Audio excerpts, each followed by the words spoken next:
오늘 우리에게 주시는 하나님의 말씀은 스가랴 6장 9절에서 15절 말씀입니다.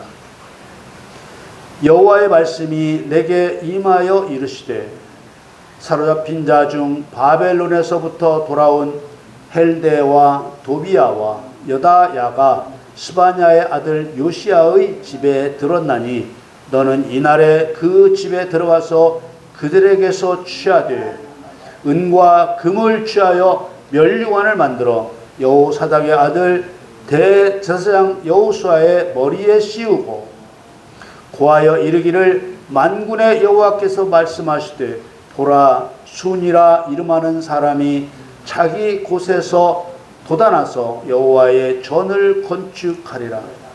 그가 여호와의 전을 건축하고 영광도 얻고 그 위에 앉아서 다스릴 것이요 또 제사장이 자기 위에 있으리니 이 두 사이에 평화의 의논이 있으리라 하셨다 하고 그 면류관은 헬렘과 도비야와 여다야와 스바냐의 아들 헨을 기념하기 위하여 여호와의 전 안에 두라 하시니라. 먼데 사람이 와서 여호와의 전을 건축하리니 만국의 여호와께서 나를 너희에게 보내신 줄을 너희가 알리라. 너희가 만일 너희 하나님 여호와의 말씀을 청종할진대 이같이 되리라. 아멘. 2025년 9월 7일 주일 예배에 저와 여러분에게 주시는 하나님의 말씀은 스가랴 6장 9절에서 15절 말씀으로 그리스도의 행하신 일로만 이해할 수 있는 구약의 의미, 이러한 주제로 말씀을 증거하겠습니다. 사랑하는 성도 여러분, 먼저 제목부터 살펴보겠습니다. 그리스도의 행하신 일로만 이해할 수 있는 구약의 의미. 이 제목을 이해하려면 구약 성경에 대한 예수의 말씀을 먼저 보아야 합니다. 누가복음 24장 44절이죠. 내가 너희와 함께 있을 때 너희에게 말한 바 곧 모세의 율법과 선자의 글과 시편에 나를 가리켜 기록된 모든 것이 이루어져야 하리라. 이 예수님의 말씀으로 구약 성경이 예수님에 의해 이루어져야 할 예언이자 모형과 그림자라는 것을 알 수 있습니다. 예언에는 성취가 있어야 하고 모형과 그림자에는 실체가 있습니다.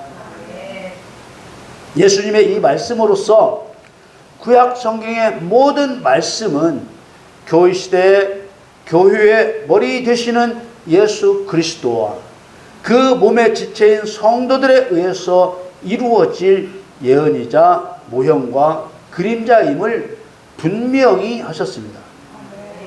지난 8월 12일 주일 설교에서 한 말대로 신약 성경으로 구약 성경에 담긴 하나님의 의도를 알게 되고 구약 성경으로 예수님이 행하신 일에 담긴 하나님의 뜻의 깊이와 무게를 알게 되는 것입니다.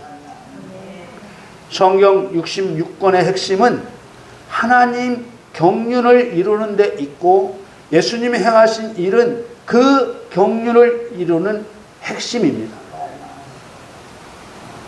또 말씀드리고 계속 말씀드리지만 세상을 창조하여 경영하시는 여호와 경륜의 목적은 단 한 가지뿐입니다. 그게 무엇인가요? 하나님을 사랑하는 사람을 찾아 세워서 천국으로 데려가 영원히 하나님과 함께 살게 하는 것입니다. 이 목적을 이루시려고 온 세상을 창조하셨고 이 목적을 이루시려고 예수 그리스도를 통한 구원 계획을 세우셨고 이 목적을 이루시려고 예수님이 십자가에 죽으셨고 이 목적을 이루시려고 성도에게 성령을 부어주셨고 그 목적을 이루고 나면 이 세상을 폐지하십니다. 지금까지 말한 이 목적은 무엇을 말하는 것입니까? 그것은 하나님을 사랑하는 사람을 찾아 세워서 천국으로 데려가 영원히 하나님과 함께 사시는 것입니다.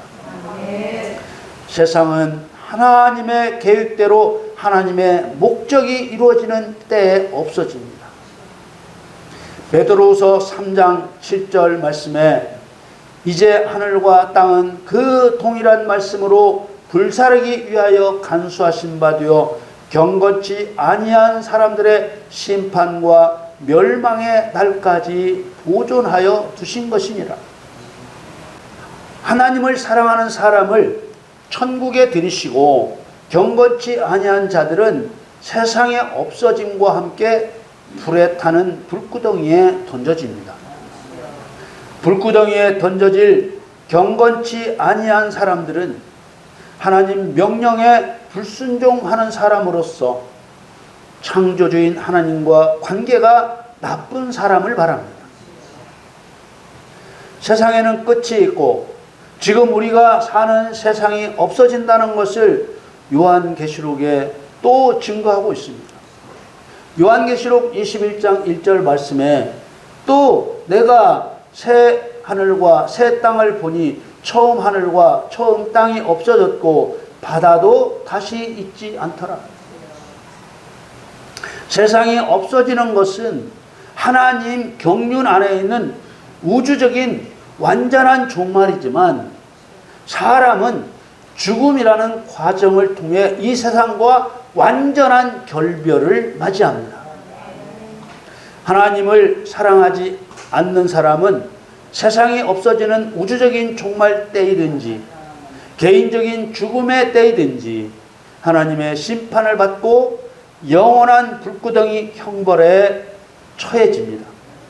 앞에서 본 베드로후서 3장 7절에 나오는 경건치 아니한 사람들의 심판과 멸망의 날이 반드시 있는 것입니다. 하나님께서 성경에 경건치 아니한 사람들의 형벌에 관해 써놓으신 것도 경건하여 하나님 나라를 유업으로 얻는 일에 관해 써놓으신 것도 하나님을 사랑하는 사람을 찾아 세워서 천국으로 데려가기 위해 써놓으신 것입니다. 성경의 구절들은 사람이 어떻게 하면 하나님을 기쁘시게 할 수 있는지, 사람이 어떻게 하면 하나님을 진노하게 하는지 이 두 가지 방향만을 나타냅니다. 사람의 마음과 행동이 어떠할 때 하나님이 기뻐하시는지, 사람의 마음과 행동이 어떠할 때 하나님이 진노하시는지를 성경에서 발견해야 합니다. 그것은 하나님 명령에 대한 순종 여부입니다. 신명기 11장 26절에서 28절 말씀에 내가 오늘날 복과 저주를 너희 앞에 두나니 너희가 만일 내가 오늘날 너희에게 명하는 너희 하나님 여호와의 명령을 들으면 복이 될 것이요 너희가 만일 내가 오늘날 너희에게 명하는 도에서 돌이켜 떠나 너희 하나님 여호와의 명령을 듣지 아니하고 본래 알지 못하던 다른 신들을 쫓으면 저주를 받으리라. 이 말씀에 나온 대로 여호와의 명령을 들으면 살고 듣지 않으면 죽습니다. 명령을 들으면이라고 할 때 이 듣는다는 말은 샤마라는 말로 귀로 듣고 순종한다는 말입니다. 사람이 일생을 살면서 순종과 불순종이라는 갈림길에 서는 것입니다. 먼저 하나님을 믿으라는 명령을 받게 되고 명령에 순종하면 죄사함의 구원을 받게 되는 것입니다. 그러나 명령에 불순종하면 버림을 받게 됩니다. 죄사함의 구원을 받은 사람은 명령과 규례와 법도를 지키라는 명령을 받습니다. 신명기 30장 15절 16절 말씀에 보라 내가 오늘날 생명과 복과 사망과 화를 내 앞에 두었나니 곧 내가 오늘날 너를 명하여 네 하나님 여호와를 사랑하고 그 모든 길로 행하며 그 명령과 규례와 법도를 지키라 하는 것이라. 그리하면 네가 생존하며 번성할 것이요 또 내 하나님 여호와께서 내가 가서 얻을 땅에서 내게 복을 주실 것임이니라. 이 명령을 행함으로써 하나님이 신인 줄 알게 됩니다. 오늘날 너를 명하여 네 하나님 여호와를 사랑하고 그 모든 길로 행하며 그 명령과 규례와 법도를 지키라. 이 말씀이 사느냐 죽느냐 복을 받느냐 화를 당하느냐를 결정하는 핵심입니다. 이 명령의 의도는 두 가지입니다. 첫째, 하나님이 얼마나 강하고 위대하신 분인 줄 알게 하시는 것. 둘째, 순종하는 사람인지 불순종하는 사람인지 구별되게 하시는 것입니다. 하나님이 얼마나 강하고 위대하신 분인가는 경험해 보지 않으면 알 수 없습니다.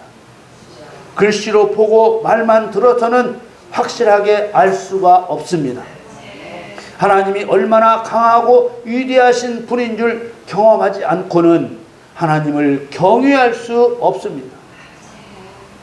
생각으로는 하나님을 경외해 보려고 하지만 어려움에서 살아나 보지 않고서는 진심으로 하나님을 두려워하며 공경할 수 없습니다.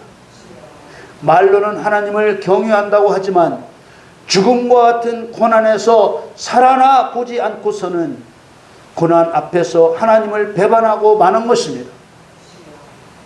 모든 성경이 사람에게 묻는 것은 하나님을 기쁘시게 할 거냐, 하나님을 진노하게 할 거냐, 이 두 가지 물음뿐입니다. 그럼 어떻게 하는 것이 하나님을 기쁘시게 하는 것이냐고 물어야 할 것입니다. 그 해답을 우리는 어디서 찾아야 할까요? 요한복음 5장 39절에 너희가 성경에서 영생을 얻는 줄 생각하고 성경을 상고하거니와 이 성경이 곧 내게 대하여 증거하는 것이로다. 아멘. 예수님이 이 구절에서 말씀하시는 성경, 그 앞에는 모세 율법과 선자의 글과 시편, 곧 구약 성경을 말씀하신 것입니다. 예수님은 왜 성경, 곧 구약 성경에서 영생을 얻는다고 하셨을까요? 구약 성경이 예수님에 의해 이루어져야 할 예언이자 모형과 그림자이기 때문입니다. 그러면 오늘 스가랴 말씀은 어떤 일의 예언이자 모형과 그림자일까요? 스가랴 6장 9절에서 12절을 보겠습니다. 여호와의 말씀이 내게 임하여 이르시되 사로잡힌 자 중 바벨론에서부터 돌아온 헬데와 도비야와 여다야가 스바냐의 아들 요시야의 집에 들었나니 너는 이 날에 그 집에 들어가서 그들에게 취하되 은과 금을 취하여 면류관을 만들어 여호사닥의 아들 대제사장 여호수아의 머리에 씌우고 고하여 이르기를 만군의 여호와께서 말씀하시되 보라 수은이라 이름하는 사람이 자기 곳에서 돋아나서 여호와의 전을 건축하리라. 우리는 이 말씀을 교회의 머리 되신 예수 그리스도와 몸의 지체인 우리를 통해 이루어져야 할 말씀으로 해석해야 합니다. 사로잡힌 자 중 바벨론에서부터 돌아온 자는 구원받은 그리스도인을 의미합니다. 그리고 여호사닥의 아들 대제사장 여호수아는 예수 그리스도의 모형입니다.